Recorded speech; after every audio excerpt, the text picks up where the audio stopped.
Good day everyone, my name is Jamaica Montana from BEd 2A.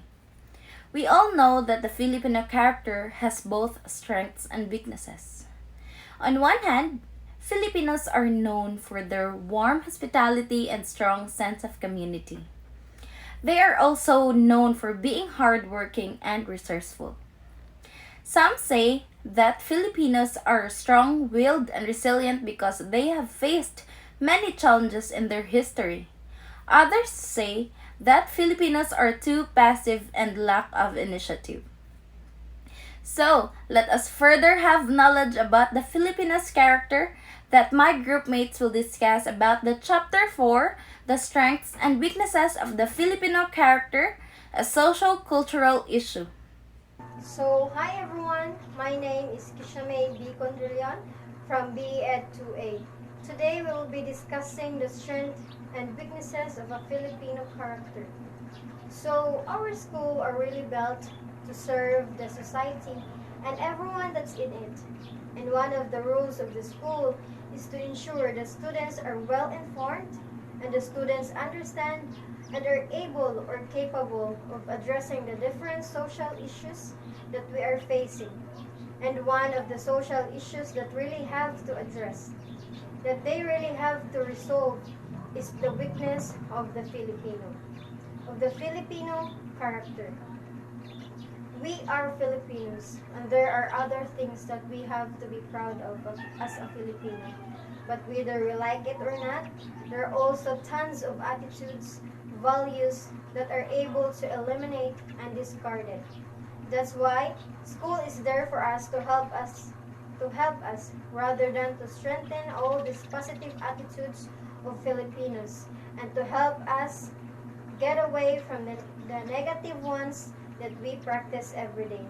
So, the first thing that we will be discussing is the strength of the Filipino character. So, I know you are very familiar with all of this already, and I'll just be briefly describing all the strengths of a Filipino character. So, the first one is pakikipagkapwa-tao. So, manifesting in a basic sense of justice and fairness for others. That's why Filipinos are very good in terms of pakikipagsalimuha or pakikipagkapwa-tao, or we mingle from people from all walks of life, and it's just very easy for us to empathize with others, to feel their suffering.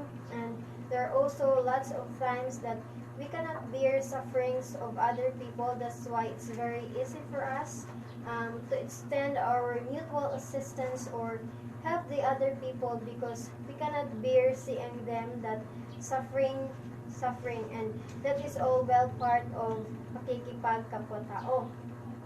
So number 2 is the family orientation. So concern for family is manifesting in the honor and respect given to parents and elders. So the honors and respect that we give to parents and elders is not limited to our immediate family members, but to everyone, to all elders, to our neighbors, and basta part sila sa kanang Filipino. It's because we tend to honor them, we tend to respect them, and at the same time, it's very easy for us to sacrifice everything that we have just for the sake of the family, to endure everything for the welfare of the family. And we always do a lot of things for our families to survive or for us to give the best. That's why other people go to abroad to work just for them to give a better life of their family, a comfortable life that they want to give to their family. And it's because one reason of that is that we love our family, and our family also considered to be our personal identities, that they are source of emotional and material support, even financial at times. And that's why maingon sila nga kanang mawala na lang ang tanan, ayo lang ang pamilya. It's because our family is the only one that we can lean in every problems or every struggles that our life may come. So, number 3 is joy and humor. Filipinos have cheerful and fun-loving. So Filipinos are always fun-loving, cheerful, and we have different approaches to our ups and downs of our life. So we are even in the middle of our problem, or even in the middle of our major challenges in our life, we still laughed and we still find reasons to smile. And bisag kanang gibagyo na atong lugar, bisag kanang daghanag mga calamities nga naagi sa atoong lugar, kanang those calamities will not hinder us from smiling. And sometimes we tell our life problems and our life stories in a jokingly manner, kanang bisig kanang lisod na kayo ang nahitabo sa atong kinabuhi.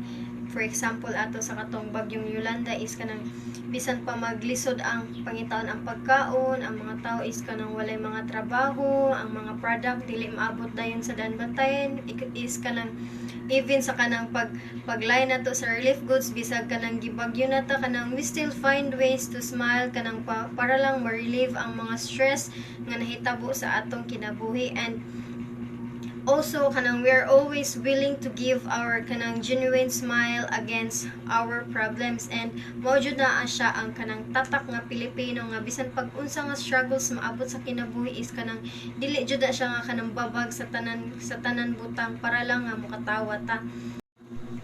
The fourth one is flexibility, adaptability, and creativity. And very evident in us Filipinos is our great capacity to adapt to circumstances and any eventualities that come on our way. And it's just very easy for us to adapt a new environment, and you can just give a 1 month break for yourself, and then you can adapt already in a new environment that you're into. And for example, is kanang nakasakay nga bus, and then nagtabi-tabi mo, nagchika-chika mo, and then pag naog na nimo sa bus is you already know his name, his age, kanang his address, and even his birthday. It's because you are kanang flexible, you are kanang able to adapt the environment you are into. And then also you are kanang Filipinos are very creative, imaginative, and we are very resourceful. We tend to do something out of nothing, and we can create something out what is provided to us out of materials that we have on our houses. And these traits of kanang flexibility, adaptability, and creativity generates productivity, innovations, and survival for some Filipinos.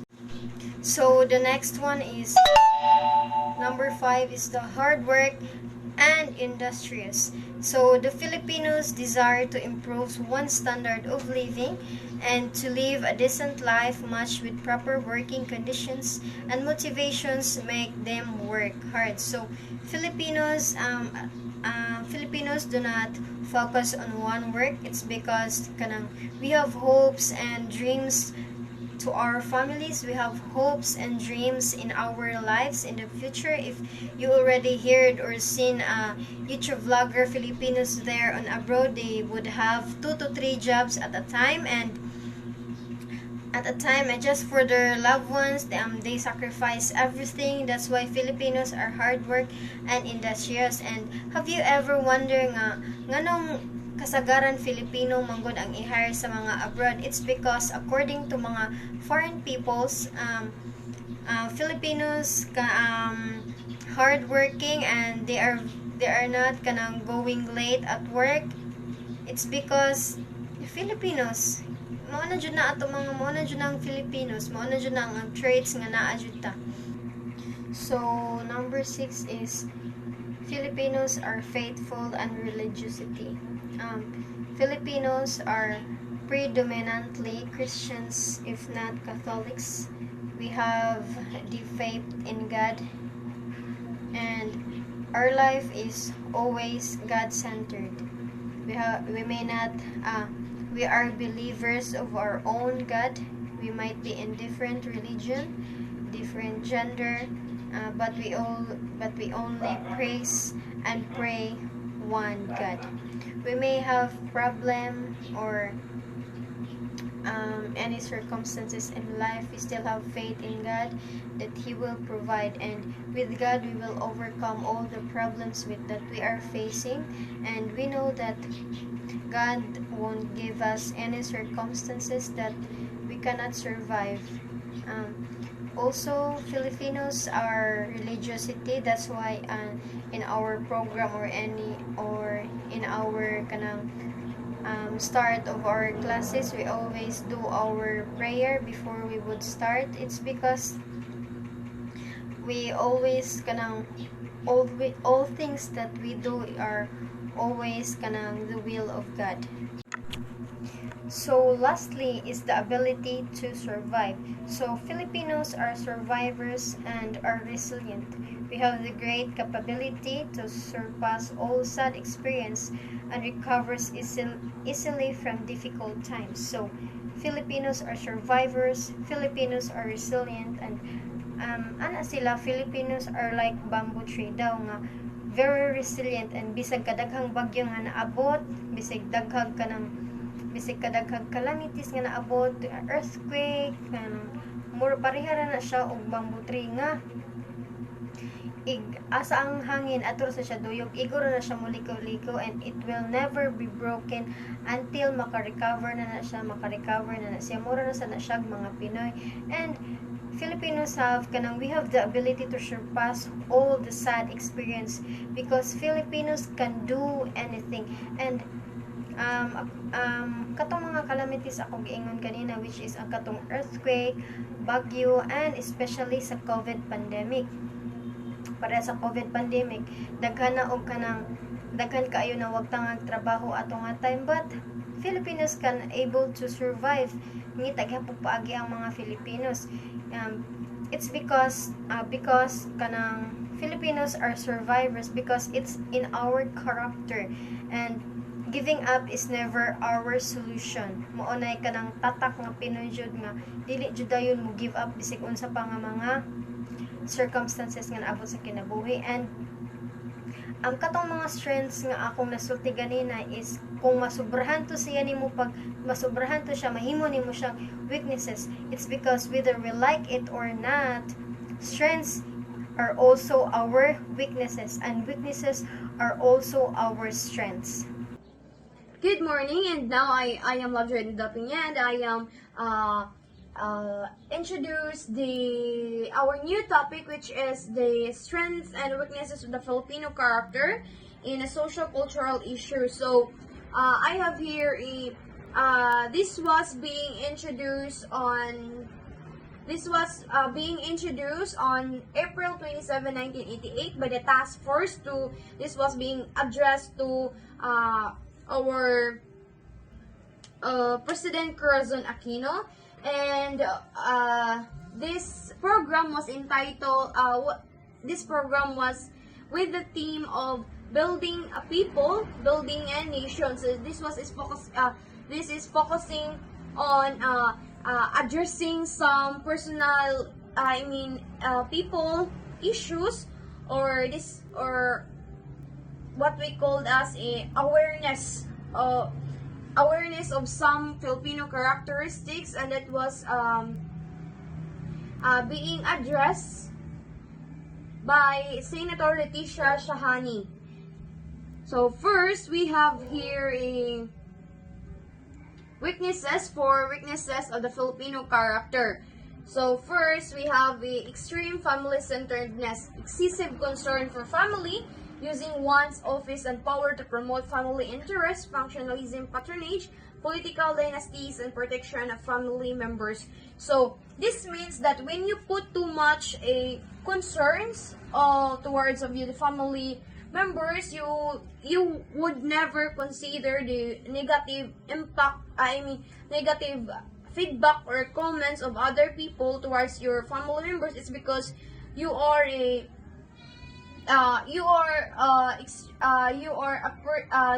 kind of a person that you exceed the limitations of protecting of your family members. So for instance, For instance, you are more on relying on your family members. You cover the mistakes of, for example, you cover the mistakes of your brother, even if you know the truth. For instance, na nangawat ba siya ron, but then you will insist nga di man na siya inyana, di man na inyana akong kuya, and so on. And you won't what do you call this one, you will just won't mind the negative comments, even if kahibaw na ka sa tinuod. Imura na siya kanang you don't care about the rumors being spread by other people. It's because you are in an extreme family centeredness. So like you won't mind what other people say. It's because of the family interest. Kailangan limpyo. For instance, ginahan ka limpyo lang ang inyong limpyo lang or walay lain storya ang about sa imo ang family. You are overprotecting even if na exceed na ka sa limitation. That's it. And the next one, we have here a extreme personalism.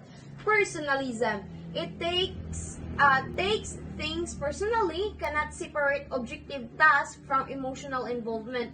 Because of this, Filipino is uncomfortable with bureaucracy, rules, and regulations. So, when we say extreme personalism, of course, it's okay when we take things personally, but if it exceeds or extreme na gani siya, di na guna sa siya maayo. So, for instance,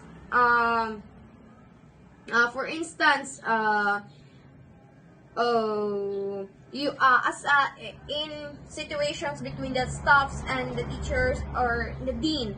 So for instance, if you have a problem towards that towards your colleague, for instance, a teacher to teacher, and if na kay problema niya,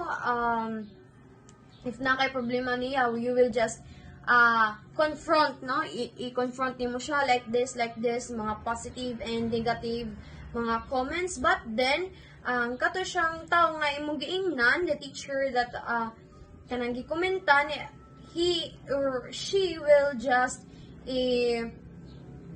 take it personally, but in a way nga kanang ang mindset nga kanang ay basin iya nagisulti sa ako kay tungod naglagot siya nako nang ay basin iya nagisulti sa ako kay tungod naglagot siya nako, na insecure lang siya nako, nasuya siya nako. So that teacher, instead they can solve it, or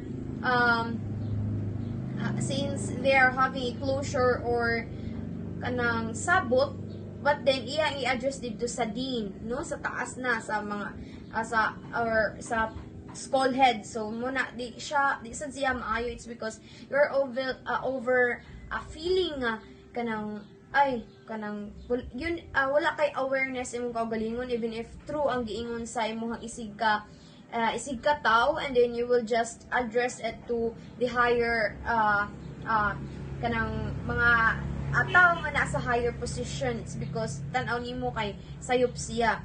And one thing I have learned in extreme personalism, I have a great example of this. So, since I have been in a different organization, so, for instance, for instance lang na ako, or akong kauban kina siya, di siya ginahan sa among president, and that would be for instance, all of us have a open forum, and then we'll just address or the problems and issues, or else mga negative or pati nga mga actions. So amo na i-address ang president.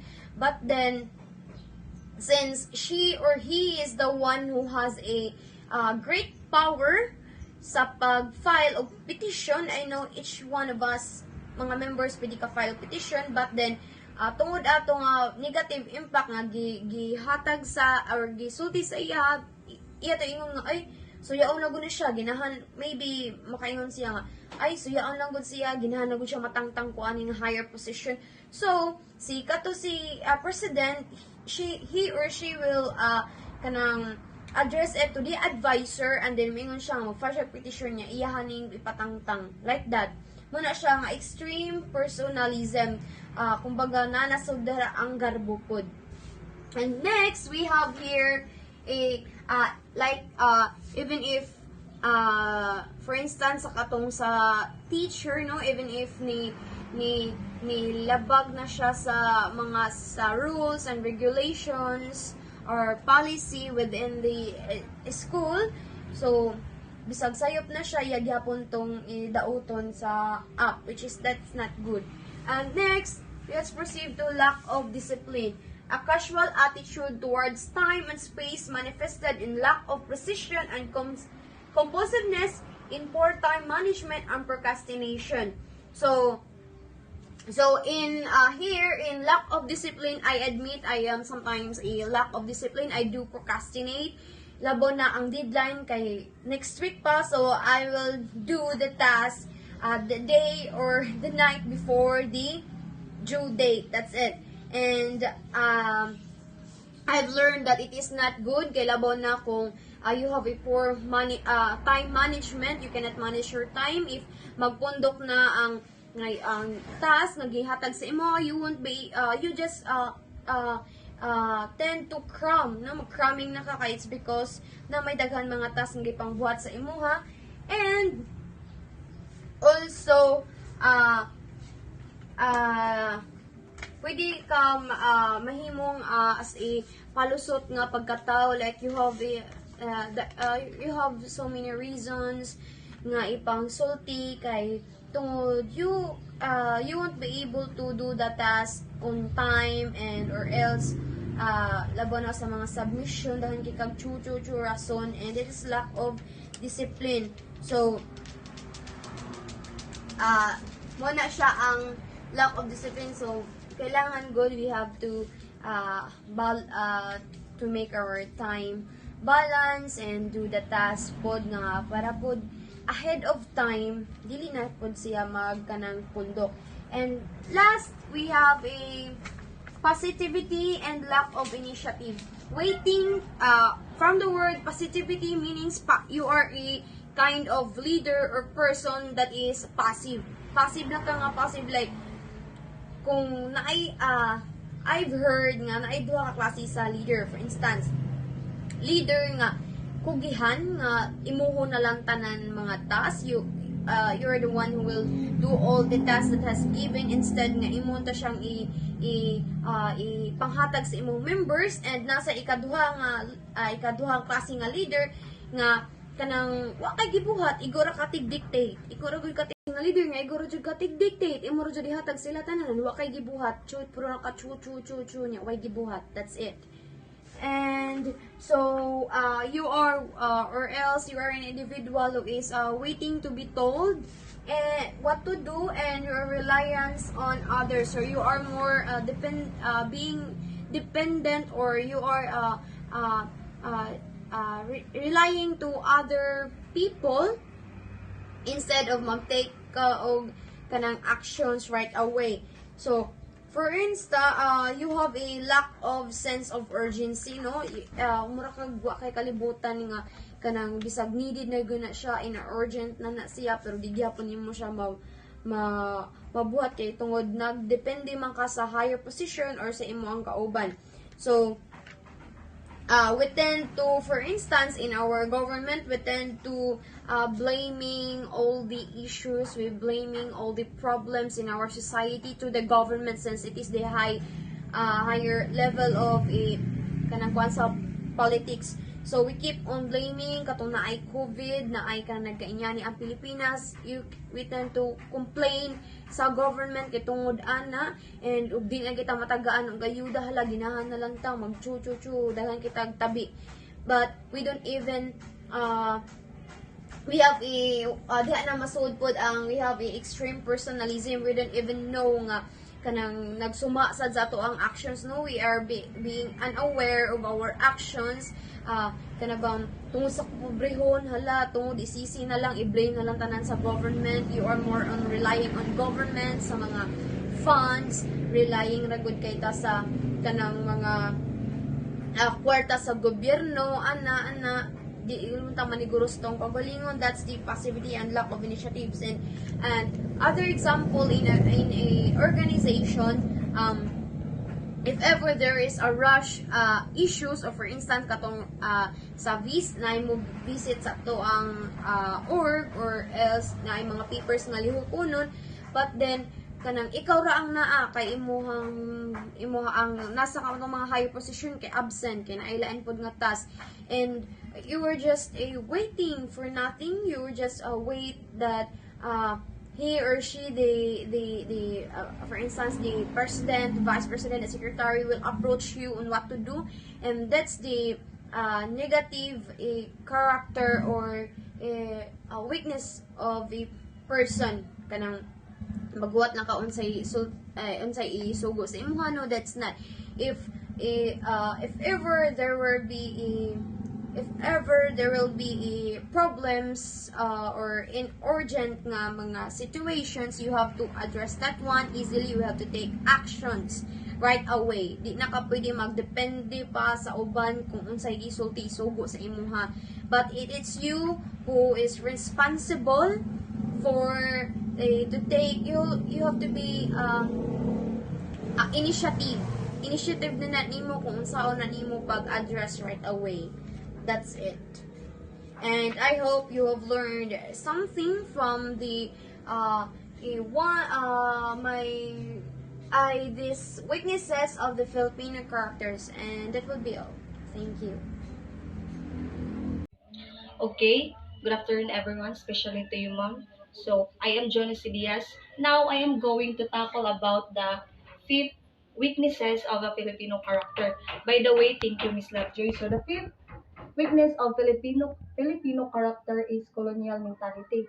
So colonial mentality, it is defined as the perception of ethnic or cultural inferiority and a form of internalized racial oppression. And when we say inferiority, this is the condition of being a lower status than the others. So colonial mentality has a two dimension. First is lack of patriotism or an active awareness, or the lack of appreciation and love of the country, which is the Philippines. So we Filipinos, we prefer to buy goods or products that are made from other country because we have this mindset that if that product is made from the other country, so it will really last longer compared here in our local. The quality is not that so good. So the second is an actual preference for foreign things. So, as what I have said, that we Filipinos are tend to prepare those products that are made from the other countries, especially from the Westernians. So, and because this is also the basis, the preference of foreign things, this is also the basis that our economies, our economies is has dropped vertically because Filipino are, what I have said, that we really admire those products, goods that are made from the other country. So Filipinos are afflicted with colonial mentality, which is one of the long-term effect brought by the colonial era. It is also basically the mindset that foreign talents, skills, products, and many more aspects better than of one's own. And as seen now in the status quo of our streets or in our mass media, most of things being sold are from foreign countries, or foreign celebrities are often projected to advertise our local products. So slowly these sanitary places are scenes of nationalism, our identity as Filipino. So we lost our identity as a Filipino because we fail to give appreciation or importance those products that are made by our homeland, which is the Philippines. And colonial mentality, the result of this mentality is cultural weakness that makes Filipinos extraordinary, open to the acceptance of modern mass culture, which is often Western. So when we say this, Western people are include European, Australian, and American. So thus this is depletion of Filipino practices, preference of the Filipinos practices, preference of the Filipinos in terms of products and entertainment and factors that makes Filipinos fall inferior than any other races. So um, preference of Filipino in terms of products and entertainment. So the status quo of our country in this modern time is that we Filipinos are no longer the master of our own homeland, but rather the aliens now control our economy. We are stuck in the hustle bustle of choosing foreign products rather than our own. And that is why what I have said that our economy has dropped vertically nowadays. And so again, colonial mentality. We Filipinos we have this basic feeling of national imperative that we are wanted to relate or equal as a Westernian people. Okay, the sixth weakness of a Filipino character is kanya-kanya syndrome, talangka mentality. So, kanya-kanya syndrome.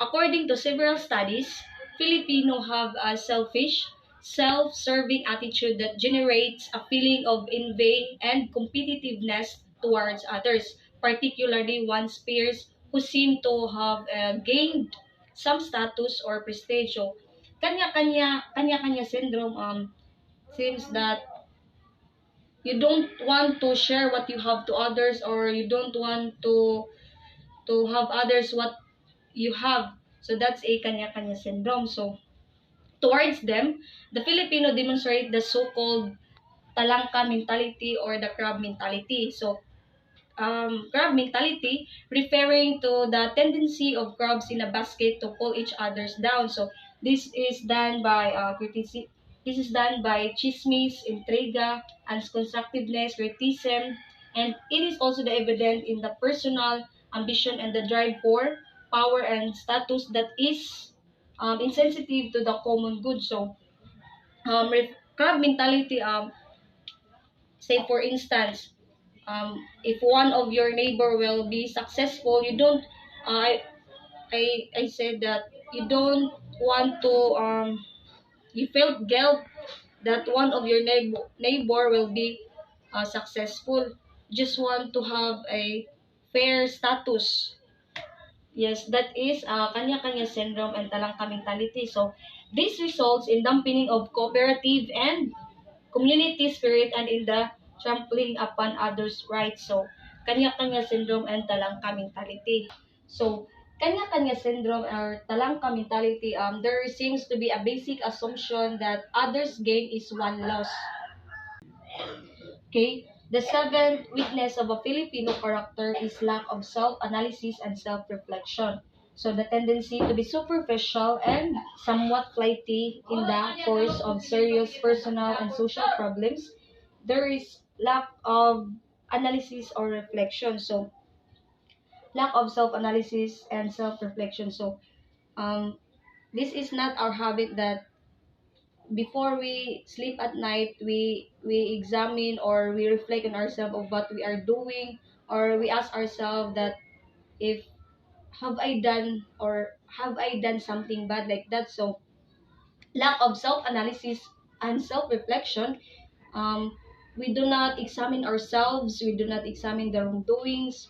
We tend to superficial as regard handling problems, as regard dealing with problems. In the face of serious personal and social problems, there is lack of analysis or reflection and instead satisfaction with superficial explanation and solution. Okay?